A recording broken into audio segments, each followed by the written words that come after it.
안녕하세요. 공병호 TV의 공병호입니다. 오늘은 인민이란 문제를 한번 다뤄보도록 하겠습니다. 아침 조간 신문을 펼치니까 아마 유럽이 상당히 고민을 많이 하고 있는 모양입니다. 제가 깜짝 놀랐습니다.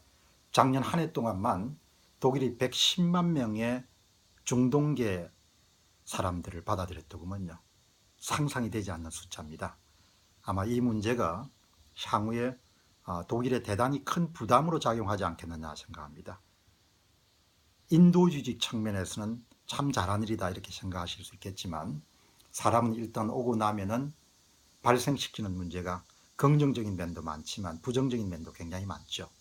그런데 작년 한 해 동안 115만 명이 도착해서 독일에 15만 명이 등록한 이후에 사라져 버렸다고 하니까, 그 15만 명을 어떻게, 또 15만 명이 어떤 일을 일으킬지 예상할 수가 없는 것이죠. 며칠 전에 헝가리의 총리는 난민은 독이다라는 그런 표현에서 물의를 일으킨 바가 있습니다. 이미 들어와 있는 인민자나 이주민들 때문에 앞으로 유럽 사회가 대단히 큰 문제를 아마 안게 되지 않겠냐 생각하고요. 그 다음에 또 특히 난민 신청자가 2011년도에는 약 30만 9천 명이었지만 2015년도에는 132만 정도로 이렇게 증가했다고 합니다. 거의 급속도로 증가하는 것이죠. 유럽 사회가 앞으로 아마 치료해야 될 그런 비용은 난민과의 어떤 갈등이나 분쟁이 어떤 식으로 이렇게 퍼져나갈지를 전혀 예상할 수 없는 그런 상황입니다.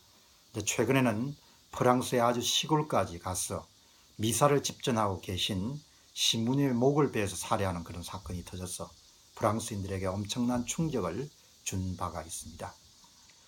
이 난민 문제는 2010년 아랍의 봄이 터진 이후에 발생하였지만, 사실 서양 역사를 보시게 되면은 지중해를 둘러싸고 항상 중동계, 또 중동으로부터 출발한, 북아프리카부터 출발한 그런 해적들 때문에 유럽이 수천 년 동안 엄청난 고생을 하게 되죠.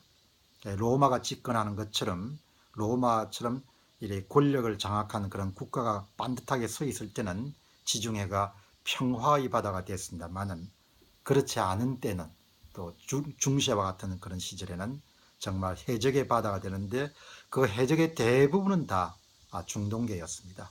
그렇기 때문에 오늘날 중동의 난민 문제를 바라볼 때 현재의 시각으로 보면은 인권이라든지 또 별것 아닌 그런 문제, 인도주의 차원으로 접근하지만, 역사적 시각으로 보면은 오랜 그런 뿌리를 갖고 있는 기독교와 이슬람의 갈등 문제로서 파악을 할 수가 있습니다.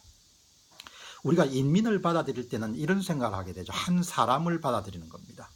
그렇기 때문에 우리가 보는 것은 한 가족이 도착하거나 한 사람이 도착하는 것이죠.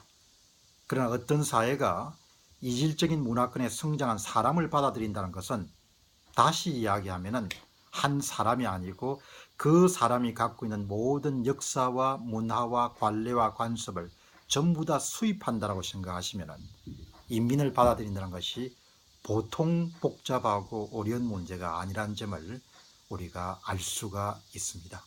그러나 이제 앞으로 또 마찬가지지만 유럽도 인권이라는 큰 시대 정신 때문에 아마 포용한다는 차원에서 그렇게 110만 이상 정도 되는, 독일만 110만 이상 정도 되는 그런 난민을 받아들이지 않았나는 생각을 하게 됩니다. 사실 사람이 이성적으로나 논리적으로나 합리적으로 어떤 사람을 이해해야 된다, 이런 것은 쉽습니다. 특히 서로 다른 사람을 이해해야 된다는 것은 말을 하기가 쉽죠. 그러나 본능적으로 그것을 받아들이기는 대단히 힘든 일 가운데 하나죠. 아마 여러분들이 지하철을 타고 가시게 되면은 아마 외국에서 오신 분들 가운데 이런 냄새가 많이 나는 그런 경험을 아마 하실 때도 있을 겁니다. 아주 간단한 예죠. 그 사람을 논리적으로 받아들여야 된다는 것하고 다르기 때문에 발생할 수 있는 그런 사소한 문제 때문에 굉장히 이미지라든지 이런 부분들이 달라질 수가 있습니다. 제가 이 말씀을 드리는 중요한 이유는, 이제 한국은 저출산 문제가 날로 심각해질 것이고, 저출산 문제 때문에 인민을 어떻게 허용할 것인가라는 그런 과제가 아마 곧바로 한국 사회의 사회적 이슈가 되지 않겠느냐, 그런 생각을 하게 됩니다.